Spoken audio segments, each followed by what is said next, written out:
সাহস থাকলে কালী পুজোর দিন শিকড় সমেত তুলে আনুন এই গাছ। আপনি যা বলবেন তাই হয়ে যাবে। মা কালীর আশীর্বাদে আপনার জীবনে সমস্ত বাধা বিপত্তি দূর হবে। মা কালী অশুভ শক্তির বিনাশ করেন। আপনার জীবনে যা কিছু অশুভ আছে সমস্ত কিছুরই নাশ হবে। নমস্কার বন্ধুরা, আমি সুচরিতা। আমার রিয়ান সোনা সুচরিতার আরেকটি নতুন ভিডিওতে আপনাদের সকলকে স্বাগত জানাই। বন্ধুরা, পুরো ভিডিওটি দেখার অনুরোধ জানাচ্ছি আমার সকল বন্ধুদের কাছে। ভিডিওর বলা কথাগুলো আপনারা মিস করে যাবেন, তাই পুরো ভিডিওটি দেখার অনুরোধ জানাচ্ছি আমার সকল বন্ধুদের কাছে। ভিডিওটি ভালো লাগলে লাইক কমেন্ট শেয়ার করুন। যারা আমার চ্যানেলে নতুন বন্ধু আছেন প্লিজ আমার এই ছোট্ট চ্যানেলটিকে সাবস্ক্রাইব করে পাশে থাকা নোটিফিকেশন অল করে রাখলেই আমি যখনই নিত্য নতুন ভিডিও আপলোড দেব আপনাদের কাছে খুব সহজেই পৌঁছে যাবে। বন্ধুরা, এই শিকড়টি আপনাদের ধারণ করতে হবে কার্তিকী অমাবস্যার দিন, অর্থাৎ কালী পুজোর দিন। যে কোনো শিকড় বা মূল ধারণ করার জন্য সব থেকে ভালো দিন হচ্ছে চন্দ্রগ্রহণ, সূর্যগ্রহণ এবং অমাবস্যা তিথি। এই তিথিতে শিকড় ধারণ করলে সর্বাধিক বেশি কার্য লাভ হয়। কিভাবে এই শিকড়টি জোগাড় করবেন, কিভাবে ধারণ করবেন, কখন ধারণ করবেন এবং ধারণ করার আগে কি কি সতর্কতা অবলম্বন করতে হবে সমস্ত কিছুই আজকের ভিডিওতে জানিয়ে দেব। প্রথমে জানিয়ে দেই বন্ধুরা, এই বছর কালী পুজো কবে পড়েছে। অমাবস্যা তিথি শুরু হচ্ছে 20 অক্টোবর 2025 সোমবার বিকেল 3টা 44 মিনিটে। অমাবস্যা তিথি শেষ হবে 21 অক্টোবর 2025 মঙ্গলবার বিকেল 4টা 58 মিনিট পর্যন্ত।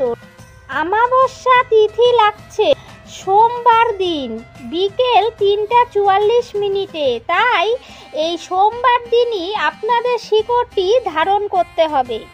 অমাবস্যা লাগার পরেই আপনারা এই শিকড়টি ধারণ করবেন, অর্থাৎ বিকেল 3টা 44 মিনিটে অমাবস্যা তিথি শুরু হচ্ছে, তাই এই 3টা 44 মিনিটের পরে আপনারা এই শিকড়টি ধারণ করবেন। তার আগে আপনারা এই শিকড়টি জোগাড় করে রাখবেন। অনেকেই গ্রহ দোষের জন্য নানা রকমের সোনা রূপোর ধাতু ব্যবহার করে থাকেন, কিন্তু অনেকের পক্ষে সেটি সম্ভব নাও হতে পারে, কিন্তু শিকড় কিন্তু আপনারা সকলেই ধারণ করতে পারেন। তাছাড়াও রত্নের ক্ষেত্রে আপনাদের একটা সমস্যা রয়েই যায়, কারণ আমরা কিন্তু অনেকেই বুঝতে পারি না আমরা আসল রত্ন কিনলাম নাকি নকল রত্ন কিনলাম। আপনার যদি ভাগ্য সহায় না থাকে সে সময় কিন্তু আপনাকে ঠকিয়েও দিতে পারে। যদি বন্ধুরা আপনারা গাছের শিকড় ধারণ করেন, নিজেই সেই গাছটি জোগাড় করবেন, নিজেই সেই শিকড়টি পরবেন, সেই গাছটির মধ্যে কিন্তু কোনো রকম ফাঁক থাকলো না, আপনি কিন্তু সঠিক জিনিসটি পেয়ে গেলেন। আপনারা কি জানেন রত্নের থেকেও বেশি কার্যকর হয় এই গাছের শিকড়? তাই বন্ধুরা আপনারা এই কালী পুজোর দিন অবশ্যই এই শিকড়টি ধারণ করতে পারেন। অমাবস্যা লাগার পরে ধারণ করবেন।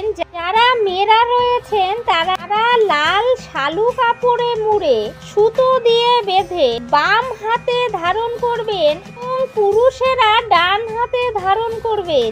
যদি আপনাদের লাল শালু কাপড়টি ধারণ করতে অসুবিধা হয় তাহলে আপনারা সেই শিকড়টিকে তাবিজের মধ্যে ভরে সেই শিকড়টি আপনারা ধারণ করতে পারেন গলায়, কোমরে বা হাতে। লাল শালু কাপড়ে মুড়ে লাল সুতো দিয়ে জিনিসটি যদি ব্যবহার করতে পারেন তাহলে খুব ভালো ফল দেবে। বন্ধুরা আপনারা যে গাছের শিকড়টি জোগাড় করবেন সেটি হলো শ্বেত অপরাজিতা। শ্বেত অপরাজিতা গাছের মূল কিন্তু অনেকটাই গুরুত্বপূর্ণ। এই গাছের মূল আমাদের জীবনে নানা প্রকার সমস্যার সমাধান করে দেয়। অপরাজিতা ফুল সাধারণত দুই ধরনের হয়, নীল এবং সাদা। নীল রঙের অপরাজিতা ফুল শিব ঠাকুরের অত্যন্তই প্রিয় একটি ফুল। অপরাজিতা গাছ কিন্তু খুব সহজেই পাওয়া যায়, তাই এই গাছটি জোগাড় করতে আপনাদের কিন্তু বেশি কষ্ট করতে হবে না। বাড়িতে কিন্তু নীল অপরাজিতা ফুল গাছ লাগানো অত্যন্তই ভালো।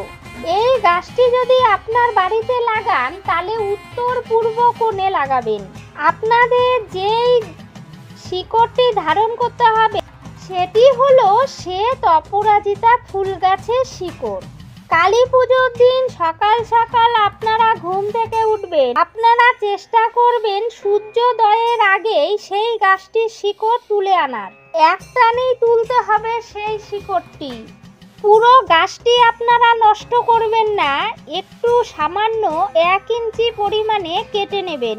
এক টানে শিকড়টি তুলবেন, আর তুলবেন কিন্তু ভোরবেলা। এই কাজটি করার সময় খেয়াল রাখবেন আপনাকে যাতে কেউ না দেখে। সেই মূলটি তুলে এনে ভালোভাবে পরিষ্কার করে ঠাকুর ঘরে রেখে দেবেন। কাজটি কিন্তু আপনি স্নান সেরে তারপরেই করবেন। তারপরে আপনি ঠাকুর ঘরে শুদ্ধ বস্ত্র পরে চলে আসবেন। সেই যে মূলটি আপনি ঠাকুর ঘরে রেখেছেন, ভালো একটি পাত্র নিয়ে সেটার মধ্যে রেখে আপনার যে ইষ্ট দেবতা রয়েছে সেই দেবতাকে আপনি পুজো করে নেবেন, আর তার চরণে সেই মূলটি দিয়ে নেবেন। কিছুক্ষণ কিন্তু সেই চরণে এই মূলটি থাকবে। সামান্য সাদা চন্দনের ফোঁটা তাতে দেবেন। আপনি যেভাবে নিত্য পুজো করেন সেইভাবেই আপনি রোজকারের পুজোটি করে নেবেন এবং সেই মূলটি সেখানেই রেখে দেবেন। যখন অমাবস্যা তিথি পড়ে যাবে তখন আপনি কি করবেন, আপনার ইষ্ট দেবতার চরণ থেকে সেই মূলটি নেবেন। আপনি কেন এই শিকড়টি ধারণ করতে চাইছেন আপনার ইষ্ট দেবতাকে অবশ্যই জানাবেন। আপনার জীবনে কি সমস্যা রয়েছে, আর সমাধান আপনি চাইছেন সেটি তাকে জানাবেন। আপনার কি মনস্কামনা রয়েছে সেটা পূর্ণ হোক, আপনি যেটা চান সেটা আপনার ইষ্টদেবের কাছে জানাবেন। তারপরে আপনি সেই শিকড়টিকে নেবেন, নিয়ে লাল শালু কাপড়ে মুড়বেন।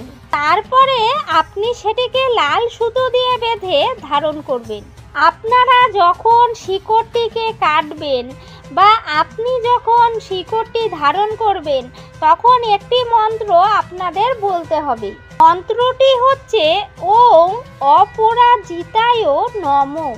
বন্ধুরা, আপনারা এই মন্ত্রটি বলেই কিন্তু সমস্ত রকম কাজটি করবেন এবং বিশ্বাস রেখে মনে ভক্তি ভরে এই কাজটি আপনাদের করতে হবে। এই শিকড়টি পরার পরে আপনাদের কি কি সতর্কতা অবলম্বন করতে হবে সেটি এবার জানিয়ে দেব। যখন আপনারা শিকড়টি ধারণ করবেন বা তুলে আনবেন সেই সময় যেন আপনাকে কেউ দেখতে না পায়, বাইরের কোনো মানুষের দৃষ্টি যেন সেই শিকড়ের ওপর না পড়ে, কারণ মানুষের দৃষ্টিতেও কিন্তু অনেক সময় ভালো কাজও ক্ষতি হয়ে যায় এই দৃষ্টির জন্য, তাই দৃষ্টি থেকে বাঁচুন। দ্বিতীয় যে সতর্কতা অবলম্বন করবেন সেটি হলো এই দিনে আপনারা কিন্তু নিরামিষ আহার গ্রহণ করবেন, আমিষ আহার গ্রহণ করবেন না। সেদিন আপনারা পরনিন্দা পরচর্চা বা কোনো খারাপ কাজ করবেন না। শিকড়টি তোলার থেকে শুরু করে গ্রহণ করা পর্যন্ত আপনি চেষ্টা করবেন আপনার ঘরেই থাকার।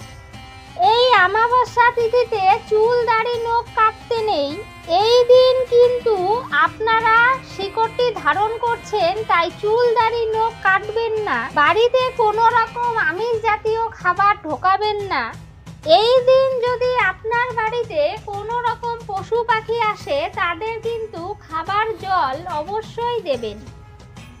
যদি আপনার জীবনে গ্রহদোষ, সুখ সমৃদ্ধি, অর্থনীতির দিকে বাধা হয়ে দাঁড়াচ্ছে তাহলে আপনি কিন্তু প্রতিদিন রাস্তার কুকুর, গরু এবং পাখিদের খাবার খাওয়াবেন।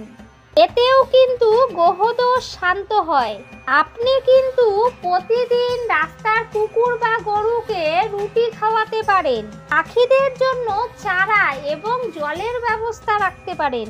যদি বন্ধুরা আপনারা নিঃস্বার্থভাবে পশু পাখিদের খাবার ব্যবস্থা করেন এবং সতর্কতাগুলি যদি অবলম্বন করেন, তাহলে আপনার জীবন থেকে গ্রহদোষ তাড়াতাড়ি কেটে যাবে।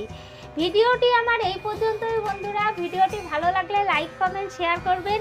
সবাই ভালো থাকবেন, সুস্থ থাকবেন। শুভ দীপাবলির অনেক অনেক শুভেচ্ছা ভালোবাসা জানিয়ে আজকের ভিডিওটি আমি শেষ করছি। ধন্যবাদ বন্ধুরা।